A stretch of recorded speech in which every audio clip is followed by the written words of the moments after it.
రే record పెట్టా. జయము నిశ్చయమురా భయము లేదురా, దంకు గొంతు లేక ముందు సాగి కొమ్మురా.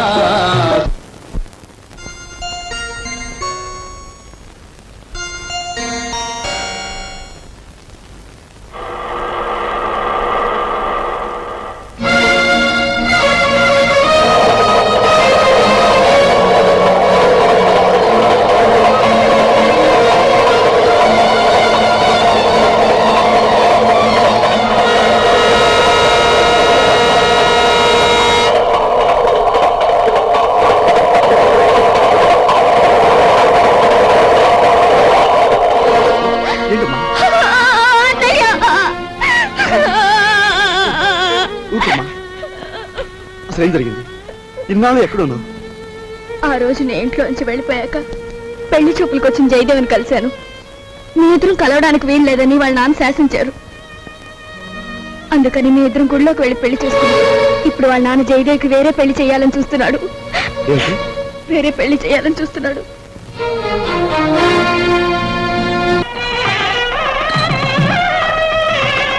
రండి బావగారు.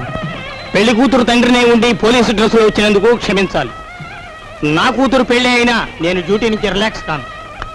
నేరస్తుని పట్టుకోవడంలో నేను ఇప్పుడు ఎవర్ రెడీ బ్యాటరీ లాంటి వాడిని దేశానికి తెలియాలి. That's why this dress. ఏ డ్రెస్ లో ఉన్నా మీరు నా కాబోయే వియ్యంకులు, అది నా సంతోషం. మీకు సంతోషం అయితే మాకు సంతోషమే.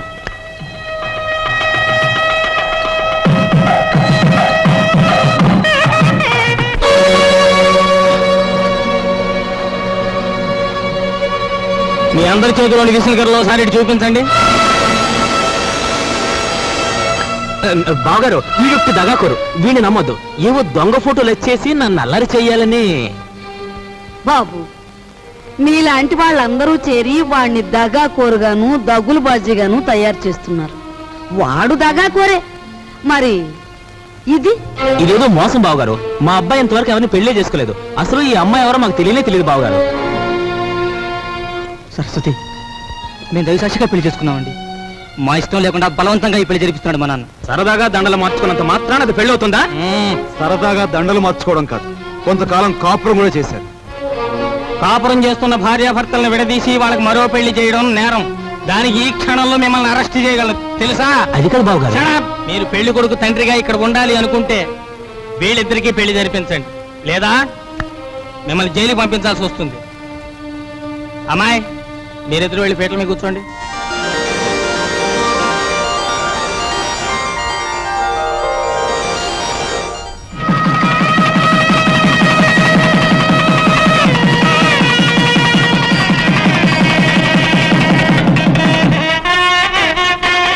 ఒరే నాయన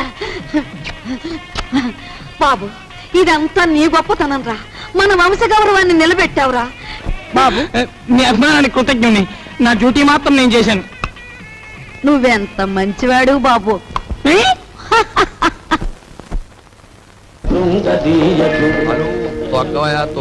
హలో, తక్కరా.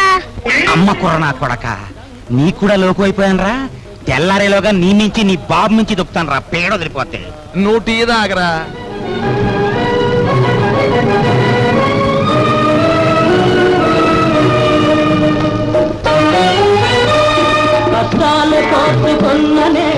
సావిత్రి, నీ మొగుడికి నిద్రమత్తు పోయి హుషారుగా సైకిల్ దొక్కి పందెం గెలవాలి అంటే ఒకే ఒక పద్ధతి ఉంది. నేను చెప్పినట్టు వింటావా? ఏమిటో చెప్పండి, చేస్తాను. ఏం లేదు, సాచి లెంపకే కొట్టి.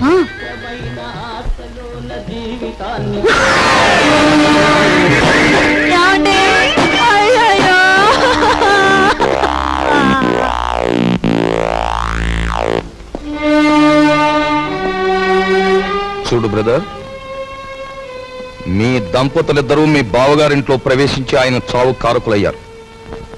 అందుకే మిమ్మల్ని ఇక్కడికి పిలిపించాను. ఇక్కడ మా ఇంట్లో మా సంపదను దోచుకోవడానికి మీరెన్ని ప్రయత్నాలు చేశారో సాక్ష్యాధారాలున్నాయి.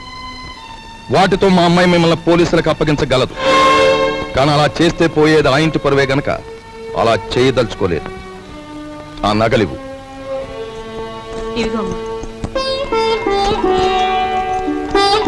అదిగో మీ ట్రంక్ పెట్టి.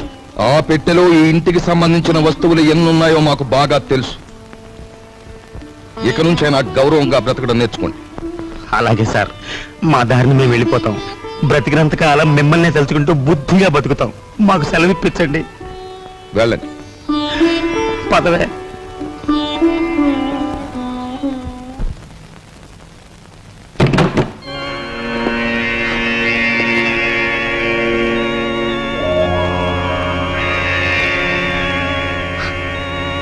నువ్వా?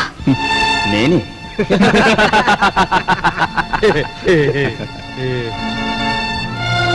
ఆయన చావు బతుకుల్లో ఉన్నారు. తెలిసిన వాడివి, నాకు సాయం చేయి. దయచేసి వెళ్ళిపో.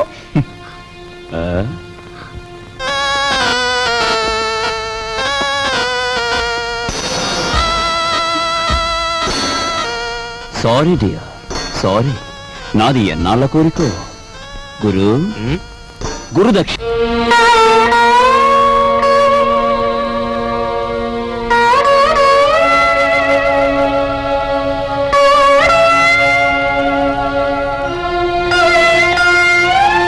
ఒక పక్క నా భర్త సావు బతుకుల్లో ఉంటే ఆ జాలి కూడా లేకుండా ప్రవర్తించాడు మీ అబ్బాయి. మీ ఇంటి పరువు ఇలా మంట కలిసిపోతుంటే మీరెందుకు ఊరుకుంటున్నారో నాకు అర్థం కావటం లేదు. మీకు ఆడపిల్లలున్నారు. ఆడపిల్లల జీవితాలతో ఆడుకునే అలాంటి వాణ్ణి మీరు విచ్చలవిడిగా వదిలేస్తే ఏమవుతుందో ఒక్కసారి ఆలోచించండి. మీకు ఆడపిల్లలున్నారు. ఆడపిల్లల జీవితాలతో ఆడుకునే అలాంటి వాణ్ణి మీరు విచ్చలవిడిగా వదిలేస్తే ఏమవుతుందో ఒక్కసారి ఆలోచించండి.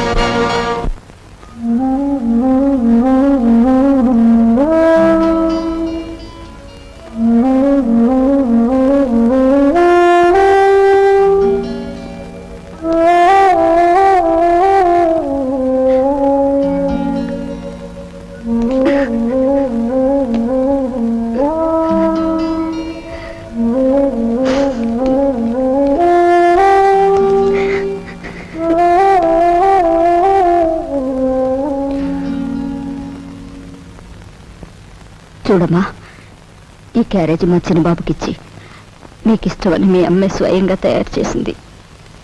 ఒక్కటి కూడా వదలకుండా తినమని చెప్పు. తమ్ముడు క్యారేజ్ నేను తీసుకెళ్తాను, నువ్వు పద. ఏమ్మా, ఇన్ని వండి తమ్ముడికే పంపిస్తున్నావు? నేను తినకూడదా? అది కాదు బాబు, అది నాకు తెలుసమ్మా. నాన్నగారు చనిపోయిన దగ్గర నుంచి ఏనాడు పిండి వంటలు చేయను నువ్వు. ఈ వేళ ఇంత శ్రమపడి ఇన్ని వండావంటే ఇదేమిటో ఊహించగలను. చిన్నవాడు వీధిలోకి వెళ్ళి చెయ్యకూడని ఘోరాలు చేస్తున్నాడు. ఇంటి పరువు బజారుకి ఇడుస్తున్నాడు. అందుకని అలాంటి వాడు చచ్చినా ఒకటే బ్రతికినా ఒకటేనని మనం అనుకుంటాం. తల్లి కదూ, చంపేయడానికే నిర్ణయించుకున్నాం. చూడు తల్లి, వాడు దుర్మార్గుడే కావచ్చు, కానీ వాణ్ణి కనిపించింది మనమమ్మా. చూడు, వాడు ఇవాళ ఇలా తయారయ్యాడంటే దానికి కారణం మన పెంపకం కదూ. అందుకని ముందుగా ఆ విషయం మనం తిని తర్వాత వాడికి పెడదాం. ఏమ్మా? పరువే తన ప్రాణంగా భావించిన మీ అబ్బాయి లాంటి ఉత్తముడికి భారీగా బ్రతికి నేను పరమనీచుడిగా తయారైన మీ మనవుడు చేసే ఘోరాలు భరించలేక వాడిని చంపి నేను చావాలనుకున్నాను. అమ్మా, మన ఇంటి సమస్య మన చావులతో పరిష్కారం కాదు. తమ్ముడిని మార్చడానికి నేను ఉపాయం ఆలోచించాను. ఏమిట్రా అది? చెప్తాను. వాళ్ళు వస్తున్నారు, మీరు బయలుదేరండి. వెళ్తామండి. జాగ్రత్తమ్మా. పదా.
పారిపోయిన కుర్రాడెవరు?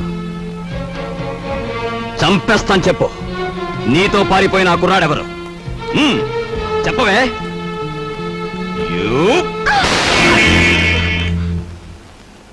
ఆ సంగతి అడగటానికి నువ్వెవరు? ఎవరన్నా? సమాధానం చెప్పకపోతే పళ్ళు రాలగొడతాను. అప్పుడు తెలుస్తుంది నేనెవరినో. చెప్పు. నీతో చేయి కలిపిన ఆ కుర్రాడెవరు? ఏమిటి నా మీదేదో అధికారం పెద్దరికే ఉన్నట్టు అలా దబాయించి అడుగుతున్నావు? నీకు సమాధానం చెప్పాల్సిన అవసరం నాకు లేదు. ఎందుకు లేదు?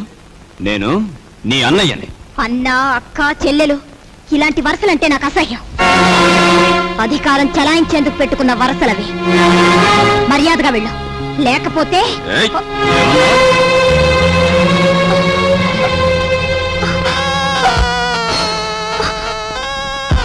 బ్రదర్ బ్రదర్, నువ్వు అన్న మాటలే నీ చెల్లెలు అంటోంది. గ్రేట్. వదిలే అమ్మ, వదిలే.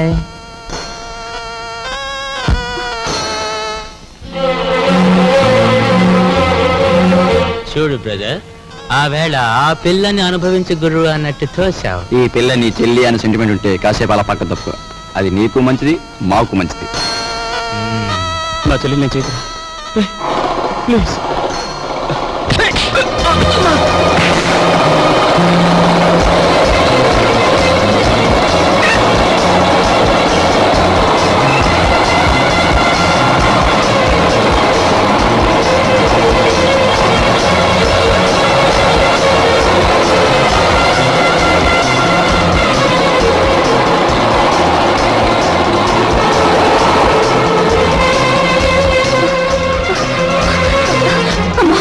ఏమ్మా? ఒరే బాబు, వాళ్ళు అసలే దుర్మార్గులరా. వాళ్ళని ఏం చేస్తారో ఏమో. కాస్త నువ్వు వెళ్ళు బాబు. నాయనమ్మ, వేడిగా ఉన్నప్పుడు బొగ్గును పట్టుకుంటే చేయి కాలుతుంది, ఆరిపోయాక పట్టుకుంటే మసి అవుతుంది. అలాగే ఆ దుర్మార్గులతో స్నేహమైన శత్రుత్వమైన ఎంత ప్రమాదకరమో వాడికి అర్థం కావాలి.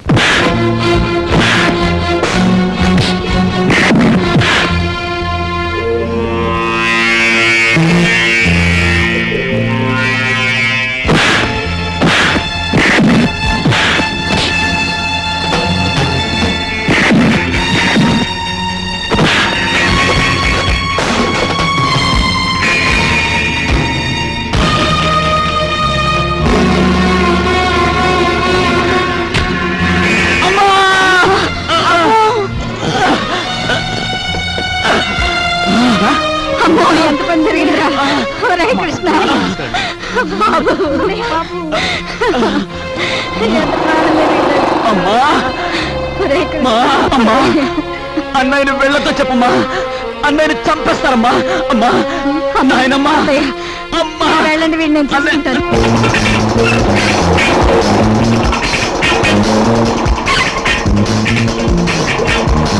అన్నయ్య